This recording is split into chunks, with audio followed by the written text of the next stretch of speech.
The top civilian at Anniston Army Depot was born for this. This stretch of fantastic weather we've had across East Alabama is going to continue to roll on. We'll have the complete forecast details coming up. One local high school has a new baseball coach. We'll tell you about it coming up in sports. EAN Local News starts now.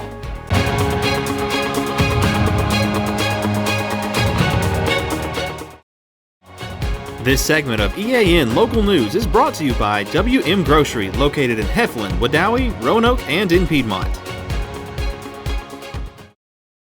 Hello and welcome to East Alabama Now Local News for Tuesday, September 19th, 2023. I'm Mike Stedham. And I'm Katie Edwards. From the time she was born, Abby Quinn has had a close connection with the Anniston Army Depot. Both of her parents worked there, as did both of her grandfathers. She spent most of her professional life at AAD, and last month she took over as the first woman to be the top civilian on post. She's worked at the depot since she was an accounting major at Jacksonville State University. When I first hired on, I was a co-op through Jacksonville State. We still have a program today called Pathways. It's a little bit different than it was back then. Back then, you went to your school counselor in college and just applied through the college. There wasn't the USA Jobs process we have today. And so I was in my, late junior, early senior year and applied through the program and was selected to work in the Internal Review and Audit Compliance Office. Quinn worked her way up through various jobs at the depot while completing an undergraduate degree in accounting and then earning an MBA from JSU School of Business in 2006. During that time, she began thinking about working her way into the management of the base as well. As new opportunities came about, I was like, I'm going to be an accountant. And then when the position to go into the budget office opened up, and I worked there, that was where I really fell in love with the Army Working Capital Fund, which is what we are here, how the business runs. And so that's where my passion for what we do here was really, amplified, I guess is what you would say. And so, from there, just having the different opportunities to go to work at the headquarters. I worked at Headquarters AMC in Huntsville for about 2.5 years before I came back here to be the supervisor in the budget office. And so part of the progression through the civilian system is you become a supervisor. And that's just a learning experience all in itself that nobody really can prepare you for, truly. You learn once you get in there. And then I've enjoyed it ever since I was there. You have good people that you're getting to work with. Your outlook changes where it's not just about you anymore, it's about your employees. And how can you help them to become what they want to become? During her years as a civilian working on an Army base, Quinn says she has learned a lot about the unique business environment that combines military with civilians. I would say it's always a learning experience for both sides. We have very few military on Anniston Army Depot, which most people probably don't know. We're predominantly civilians. And so when the military come in, it's always nice to get to meet them, hear where they're from, and then a lot of times see where the equipment that we work on has touched their lives. But then on the flip side for them, coming in from being with a predominantly military career with soldiers to working with civilians is also just as interesting for them as it is for us. And so we constantly are trying to ensure that we train them on what the civilian sector does, why we're important and how we can support them. And then how the business runs, because it's unique within the organic industrial base as to what we do here. Quinn gives credit to many of the people she's worked with over the years, as well as to her family for helping her achieve what she describes as her dream job. EAN News asked her what advice she would give young women who are just starting on their career paths looking for their own dream jobs. Go get it. You've got to have a dream to start with, and then you've got to make a path to get there.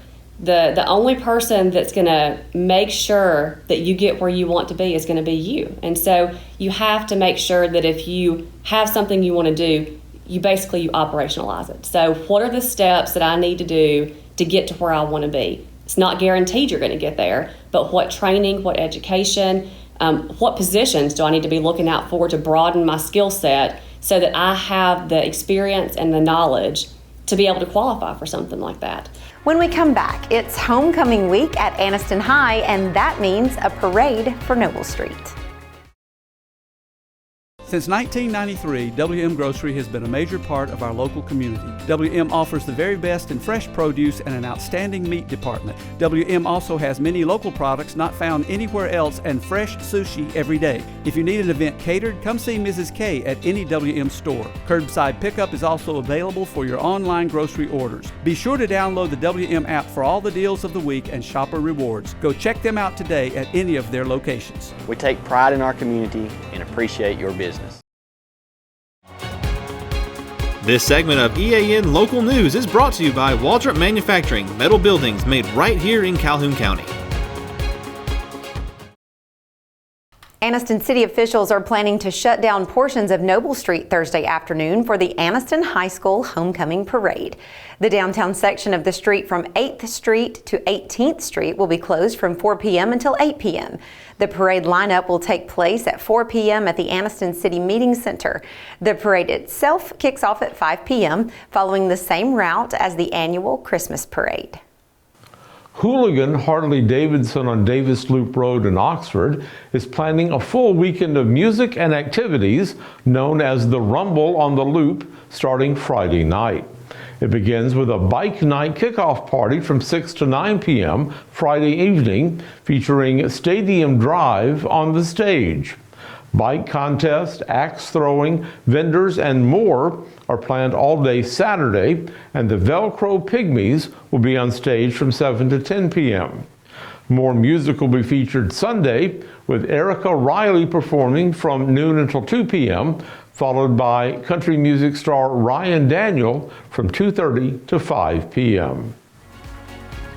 When we come back, Jacksonville State University's International House will host a truly global event this weekend. For metal buildings in Alabama and the Southeast, Waldrop Manufacturing is your one-stop source. A Waldrop metal building provides the coverage and protection your investments need. They specialize in carports, RV covers, portable buildings, and storage buildings. Stop paying rent for storage. With Waldrop's price per foot, you can actually save money by buying straight from the manufacturer. Waldrop buildings are guaranteed because Waldrop manufactures buildings with U.S. steel right here in Calhoun County. Waldrop Manufacturing, serving the entire Southeast. Give them a call today. This segment of EAN Local News is brought to you by Oxford Lumber. Come visit any of our locations in Oxford, Jacksonville, Talladega, and Roanoke. A United Nations Day Tea will be hosted this Sunday by the International House at Jacksonville State University. It's the biggest annual multicultural event on campus, and students will be displaying the value of the university's International House program through cultural performances. All students, faculty, staff, alumni, and community members are invited to attend. The Anniston Changers will be back for another service project this weekend. This time, volunteers will be working in the neighborhoods around Constantine Park. The public is invited to work with the group from 8 a.m. until 11 a.m. next Saturday, September 23rd. Volunteers will meet at Constantine Park, 1501 Constantine Avenue, and the work will mainly focus on mowing properties and litter pickup. Workers are asked to bring lawnmowers, landscaping tools, and gloves if they can. Refreshments and fellowship will be provided to every person who volunteers. As always, you may register to volunteer on their website, www.annistonchangers.com. A lot going on this weekend besides the football. And it's perfect weather for all of it. And let's hope that weather continues for a few more days. Let's check with John Holder in the EAN Weather Center just to make sure that we can look forward to some sunny skies. Mike and Katie, sunshine and nothing but sunshine in the forecast for the foreseeable future. A dry, warm, and sunshiny forecast is next. For over 60 years, Oxford Lumber has been servicing our area, and our customer service has always been our main focus. Our customer service is what sets us apart from anyone else. From the moment you enter, our highly trained staff will treat you like family. To enthusiastically provide total customer satisfaction within a positive and self-fulfilling employee relations environment. Visit us at any of our 4 locations or at oxfordlumber.com.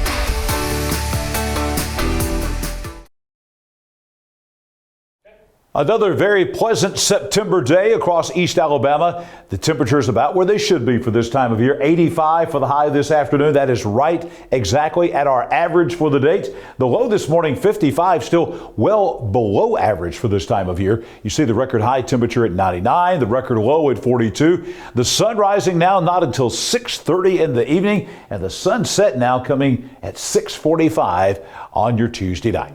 Weather on your street for your Tuesday night, clear and nice out there. Lindell Drive and Saks going to be very, very comfortable out there and pleasant. The low tonight dropping down to 58 degrees. Just a perfect evening out and about for any outdoor activity on your Tuesday evening. As we look at tomorrow, Wednesday, tons of sunshine on Langford Lane. That's right off Alabama Highway 144, kind of in the heart of Alexandria in the valley out there. Maybe a degree or two warmer tomorrow, plenty of sunshine, no rain in the forecast. Tomorrow's high at 86 degrees. And for the rest of the week, looking like more of the same coming to East Alabama. Holder Lane, I'm not related to those folks. There's a lot of holders out in Asbury in North Calhoun County. I'm not related to them, but out on Holder Lane in Asbury, it's going to be nice and warm for the rest of the week, and temperatures will be in the 80s every afternoon. I'm a holder. I like the weather. Holder Lane in Asbury. 7-day forecast. Really just no chance of rain whatsoever in the forecast coming up for about the next 5 days. We'll keep high temperatures in the low to mid 80s. Nighttime lows mainly in the upper 50s across East Alabama. Our next chance of rainfall, and this has been pushed back a day, not until Monday of next week. Even then, this is less than a 20% chance of a shower. The high will remain in the low 80s. Maybe a little bit better chance of seeing a shower or thunderstorm by next Tuesday. Again, though, that chance of rain only about 1 in 3. We just don't see a whole lot of widespread rainfall coming in the next 7 days across East Alabama. Well, what's causing all this? That's the question. Well, as we've been talking about all summer long, you see this big H right here. That's where Tennessee, Kentucky, Virginia, West Virginia, North Carolina all kind of come together there. There's a big high pressure system sitting there, and that big dome of high pressure is basically bringing great weather to most of the eastern seaboard and even to the middle section of the United States. And as long as that H sits there, and we think it's going to be there for a while, we're going to see nothing but sunshine, warm temperatures, clear skies, and no chance of rainfall all across the Southland. Join me tomorrow morning at 6 a.m. We will be right back here with your morning and breakfast forecast, giving you a complete look at the day ahead. That's right here on EAN Local News coming up tomorrow. And coming up in sports, Chase Robinson is going to tell us about the new head baseball coach at Oxford High School. Chase? Thanks, John. This morning, Oxford City Schools and Athletic Director Larry Davidson announced the hiring of the Oxford Yellow Jackets' new head baseball coach. Travis Jansen will take over the program for Wes Brooks, who stepped away to take an athletic administration role. Jansen has spent 25 years coaching college baseball on the Division I and Division II ranks. He has 273 wins as a head coach, 6 championships at 4 different schools. Jansen spent time as an assistant at Jacksonville State from 2006 to 2011 and then again in 2015. Most recently, Jansen has been the head coach at Austin Peay University from 2016 to 2022, where he compiled a record of 165 and 173. Jansen will take over the Yellow Jackets baseball program fresh off that 6A state championship back in May. Jacksonville State Gamecocks will take the field Saturday at home against Eastern Michigan, coming off of a much-needed bye week. The last time the Gamecocks were on a field, it was a loss on the road at Coastal Carolina. Jack State went into the bye week with some injuries, including Jacksonville native Ron Wiggins. Rich Rod talks about the bye week for the Gamecocks and gives us an update on Wiggins' injury. Had a good open week, I thought. We got better in a couple areas. Got 1 or 2 guys healthy, but unfortunately we had 1 or 2 guys hurt as well from the last game. So we'll adjust and move on. But Ronnie unfortunately had it was a strange injury. It wasn't a shoulder, something in his chest that he had to have surgery and probably going to be out for the year. He may be able to be back at the end of the year, but more than likely he's probably finished for the season. It's nothing that will keep him from playing in the future, but for this year, it doesn't look good. Zion Webb made the start at quarterback at Coastal Carolina, but was pulled during the game and replaced by Logan Smothers. Rich Rod has yet to name a starter for the Eastern Michigan game Saturday, and he talked about what his philosophy will be in naming that starter. The way I look at it, we have two starters in Zion and Logan. We'll see who performs better this week in practice. But I wouldn't hesitate to have either one of them start. Logan has done some good things and he's learning, but Zion knows our system and he's reliable too, we think. So we'll probably go into the game plan, with both of them in mind and having two starters. I'll figure out who the first guy will be probably, by after Thursday practice. But like I said, I've never worried about, declaring it early. We'll see how they practice. During the bye week, the Gamecock defense was able to look back and learn from some of the mistakes they made in that loss to Coastal Carolina. Linebacker Colby Fuquay talked about his side of the ball in their last outing against top-level quarterback Grayson McCall. Looking back, just a lot of it was just every time that we would send pressure against him and we would send him into scramble mode, the receivers, we weren't locking on the receivers in the back end. So a lot of it was just us, honestly. He was just hitting wide open passes. He didn't do anything special in my eyes. Like I said after the game, it was just on us to lock on the scramble drill. You know what I'm saying? Coach had talked about it all week, and it's just little stuff that we didn't pick up and do. So I feel like that's what got us beat. You can see the Gamecocks in action this Saturday at 4 o'clock as they are back at home, homecoming against the Eagles of Eastern Michigan. You can watch the game on ESPN+. That's it for sports. Mike and Katie, let's send it back over to you. Thanks for that update, Chase, and to thank you for watching us today. We want to give a big shout out today to our good friends here at Parker Memorial Baptist Church for letting us use their great studio to produce these newscasts for you. You can find us here online every weekday on either Facebook or YouTube or on our website, eastalabamanow.com. Just go to our video feed and watch us whenever it's convenient for you. We'll see you back here Wednesday for your news on your schedule.